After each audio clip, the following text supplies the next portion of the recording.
ಇನ್ನು ಪ್ರದೇಶವಾರು ಹೇಳುತ್ತಾರೆ 203 ಬಂದ ಮೇಲೆ ಎಲ್ಲ ಪ್ರದೇಶದಲ್ಲೂ ಓಟ್ ಬರಲೇಬೇಕು. ಅಲ್ಲಿ ಏನಿದೆ ದೊಡ್ಡ ಇದು ಎಲ್ಲ ಓಟಲ್ಲಿ ಬರಬೇಕು. ಅಂಗ ಪ್ರದೇಶ ಬಂದಿದೆ. ಇಲ್ಲಿ ಕುತೂಹಲ ಇರುವಂಥದ್ದು ಮಿಥಿಲಾಂಚಲ್. MGPಗೆ 8, 9 ಕಳ್ಕೊಂಡಿದ್ದಾರೆ. NDAಗೆ 42 ಬಂದಿದೆ, 7 ಕಳ್ಕೊಂಡಿರೋದವರು. ಸಾರಿ ಪ್ಲಸ್. ಸೀಮಾಂಚಲ್ MGP 5 ಕಳ್ಕೊಂಡಿದ್ದಾರೆ, ಇವ್ರು 4 ಗೈನ್ ಆಗಿದೆ. ಇವ್ರಿಗೆ ಯಾರಿಗೆ NDAಗೆ. ಮುಸ್ಲಿಂ ಡಾಮಿನೇಟೆಡ್ ಏರಿಯಾನಲ್ಲಿ ಸೀಮಾಂಚಲ್ನಲ್ಲೇ 6 ಇದೆ, ಅದರಲ್ಲೇ ಇವರಿರೋದು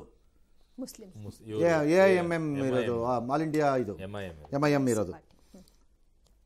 ಈ ರೀತಿ ಪ್ರತಿಯೊಂದು ಪ್ರದೇಶದಲ್ಲೂ ಓಟ್ ಬಿದ್ದಾಗ 203 ಬರದೆ ಇನ್ನೇನಾಗತ್ತೆ ಮುದ್ಕೇಳತ್ತೆ.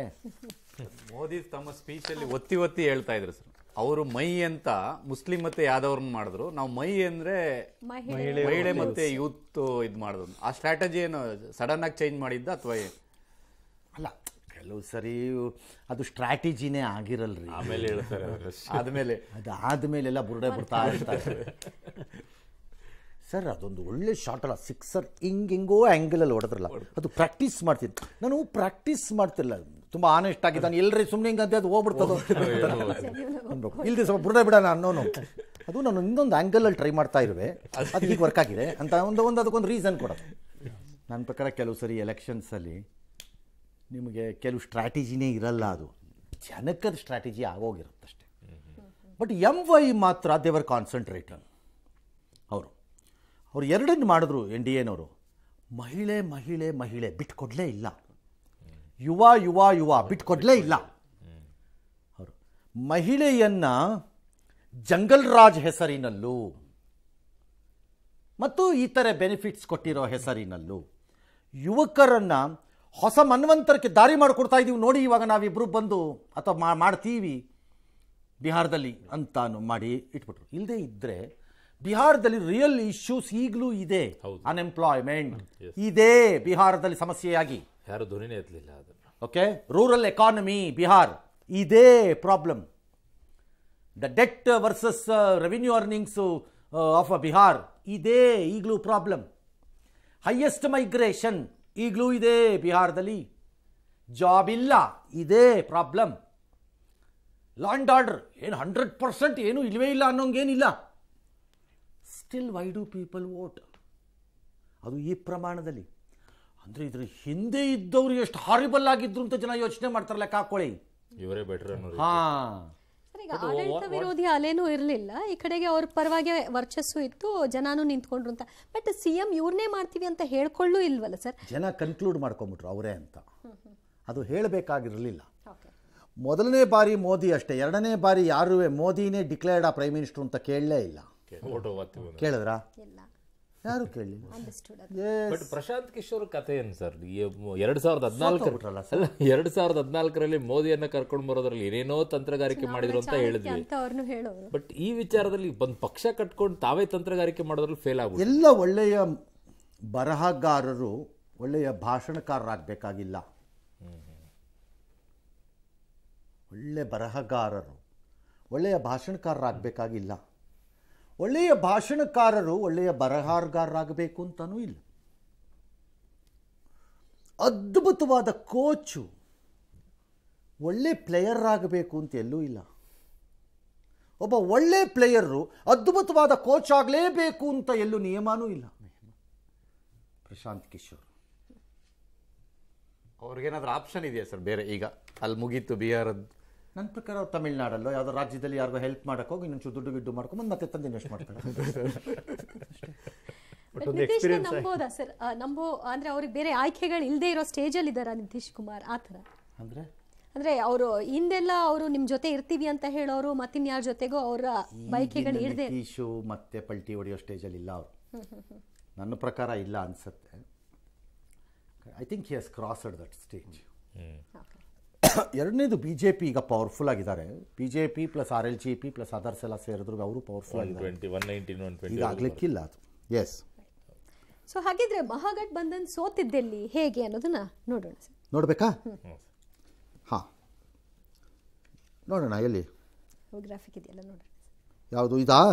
ರಾಹುಲ್ ಗಾಂಧಿ ರ್ಯಾಲಿ ನಡೆಸಿದ್ರು ಕಾಂಗ್ರೆಸ್ಗೆ ಬಹುದೊಡ್ಡ ಹಿನ್ನಡೆ. ಏನಿದೆ ಪಾಯಿಂಟಾ?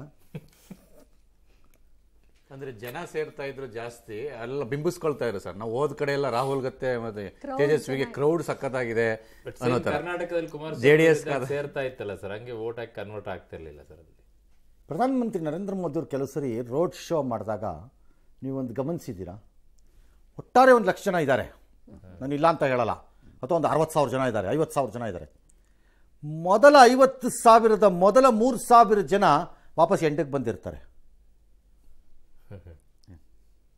ಸೊ ಉದ್ದಕ್ಕೂ 60,000ನೇ ಕಾಣುತ್ತೆ.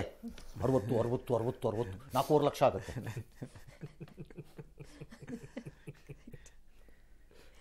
ನೋಡಿದ್ದೀರಾ, ಗಮನಿಸಿದ್ದೀರಾ? ಹಿಂದುಗಡೆಯಿಂದ ಓಡ್ತಿರ್ತಾರೆ ನೆಕ್ಸ್ಟ್ ಇದಕ್ಕೆ, ಅಲ್ಲಿ ಮತ್ತೆ ಮುಂದೆ ಕಾಣಿಸ್ಕೊಳ್ತಾರೆ. ಜನ ಇರ್ತಾರೆ, ಜನ ಇರಲ್ಲ ಅಂತ ಹೇಳಿಲ್ಲ.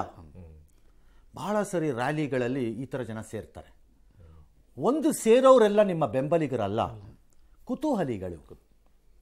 ಇನ್ನು ಕೆಲವರು ಟೈಮ್ ಪಾಸ್ ಗಿರಾಕಿಗಳು, ಇನ್ನು ಕೆಲವರು ಸ್ಥಳೀಯ ಲೀಡರ್ಗಳದ್ದು ಅನಿವಾರ್ಯತೆಗೆ ಬಂದಿರುವವರು, ಇನ್ನು ಕೆಲವರು ಅವತ್ತಿನ ಕೂಲಿಯನ್ನು ಕಿತ್ಕೊಳ್ಳೋಕೆ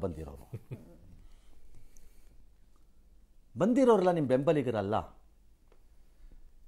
ಬಹಿರಂಗ ಸಭೆಗಳೇ ಮತದ ಮಾನದಂಡ ಆಗೋಗೋದಾದರೆ ನಿಮಗೆ ಭಾಳ ಇದು ಆಶ್ಚರ್ಯ ಆಗಬೇಕು. ಅವಾಗ ಎಲ್ಲ ಕನ್ವರ್ಟ್ ಆಗ್ಬಿಡ್ಬೇಕು. ಕನ್ವರ್ಟ್ ಆಗಲ್ಲ. ಹಂಗೆ ಕರ್ನಾಟಕದಲ್ಲಿ ಆ ಥರದ್ದು ಒಬ್ಬರೋ ಇಬ್ಬರು ಲೀಡರ್ಗಳಿದ್ದಾರೆ. ಜನ ಸೇರ್ತಾರೆ, ಓಟ್ ಆಗಲ್ಲ, ಇದ್ದಾರೆ.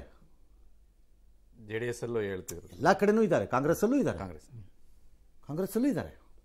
ಹಾಗಾಗಿ ಜನ ಸೇರುವುದನ್ನೇ ಮಾನದಂಡ ಮಾಡ್ಕೊಳ್ಳೋದಾದರೆ ಅದು ಅವ್ರ ಹಣೆ ಬರಹ.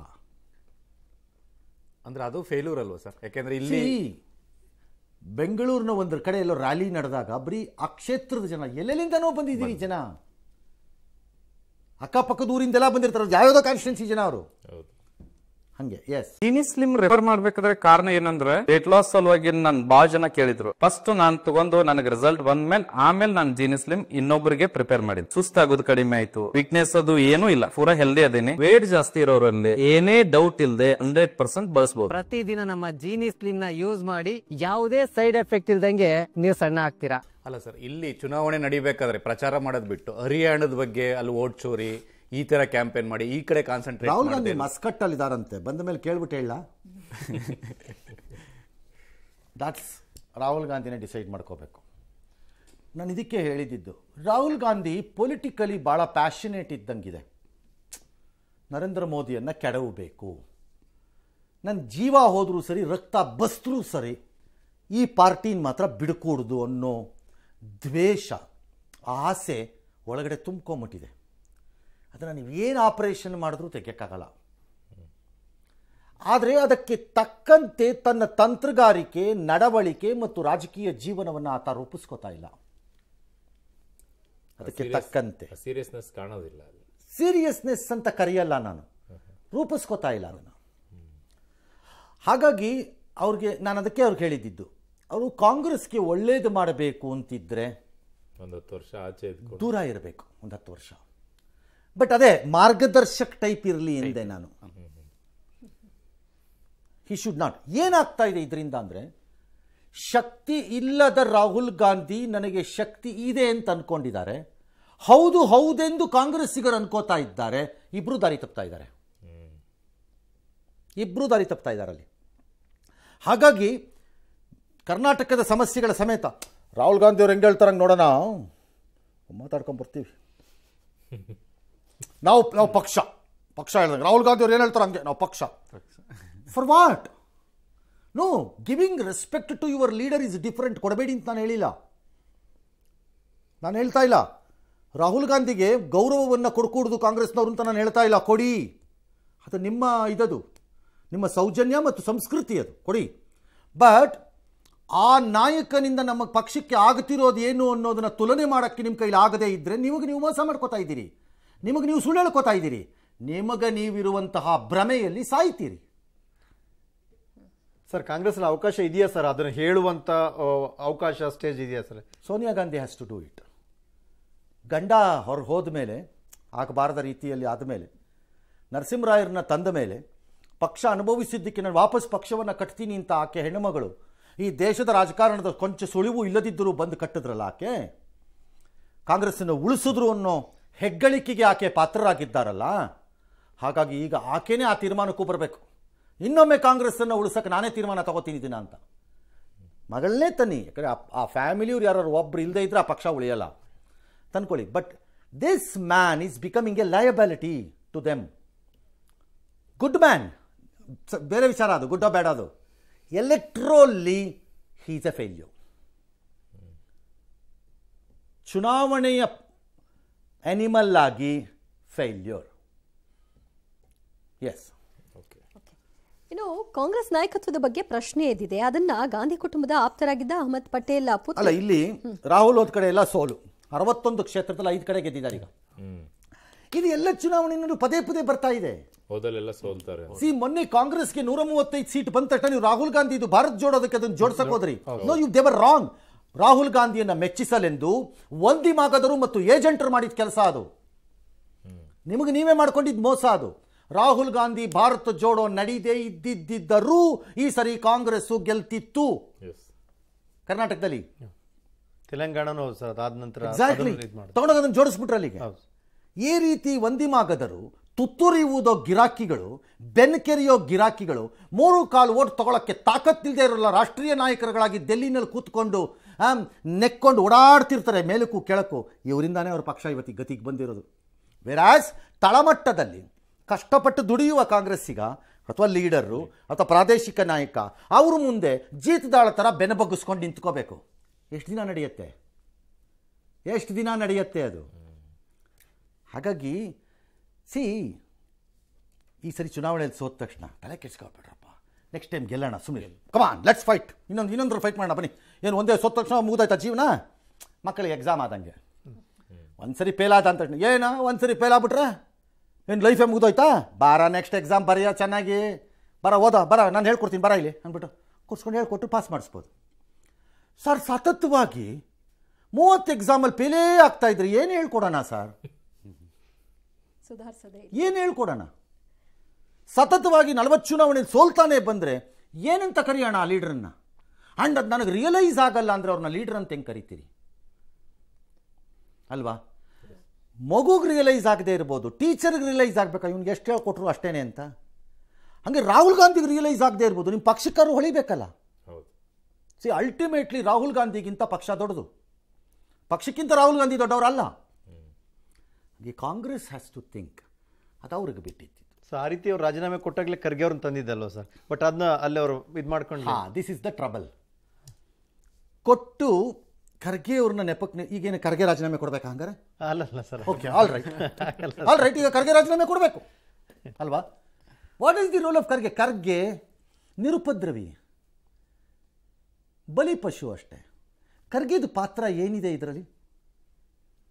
ಖರ್ಗೆನ ಬಿಹಾರದಲ್ಲಿ ಚುನಾವಣಾ ಪ್ರಚಾರಕ್ಕೆ ಕರ್ಕೊಂಡು ಹೋಗಿ ರ್ಯಾಲಿಗಳು ಮಾಡಿಸಿ ಎಲೆಕ್ಷನ್ ಗೆಲ್ಲಿಸ್ತಾರೆ ಖರ್ಗೆ ಅಂತ ಯಾರಾದರೂ ನಿರೀಕ್ಷೆ ಮಾಡಿದಾರಾ? ನೀವು ಮಾಡಿದ್ರಾ ಅಲ್ವಾ? ಎಲ್ಲ ತೀರ್ಮಾನ ಅವ್ರು ತಗೊಂಡು ಒರೆಸ್ದಾಗ ಖರ್ಗೆಗೆ ಒರೆಸ್ತೀವಿ ಅಂತಂದರೆ ನಾವೇನು ಮಾಡ್ಬೇಕು? ಅದನ್ನು ನಮ್ಮ ರಾಜ್ಯದ ಪ್ರಮುಖ ದಲಿತ ನಾಯಕರಾದ ಖರ್ಗೆಗೆ ಮಾಡಿದ ಅವಮಾನ ಅಂತ ನಾವು ಪರಿಗಣಿಸ್ಬೇಕಾ ಬೇಡವಾ? ಬಂದೇ ಬರುತ್ತೆ. ನಾವು ಪರಿಗಣಿಸ್ಬೇಕಾ ಬೇಡವಾ ಹೇಳಿ? ಹಾಗಾಗಿ ರಾಹುಲ್ ಗಾಂಧಿ ಬಿಟ್ಬಿಟ್ಟಿದ್ದೀನಿ ಎಂದುಬಿಟ್ಟು ಎಲ್ಲ ಹಿಡ್ಕೊಂಡು ಕೂತ್ರೆ ಹೇಗೆ? ಹಾಗಾಗಿ ಇಲ್ಲಿ ಸಿದ್ದರಾಮಯ್ಯ ಮತ್ತು ಶಿವಕುಮಾರ್ ರಾಹುಲ್ ಗಾಂಧಿ ಅವ್ರು ಸಿಕ್ಕಿದ್ರೆ ಮಾತಾಡ್ತೀನಿ, ಅದೇ ಖರ್ಗೆ ಅವ್ರು ಸಿಕ್ಕಿದ್ರೆ ಮಾತಾಡ್ತೀನಿ ಅನ್ನಲ್ಲ ಹಂಗಾರೆ? ಎಸ್.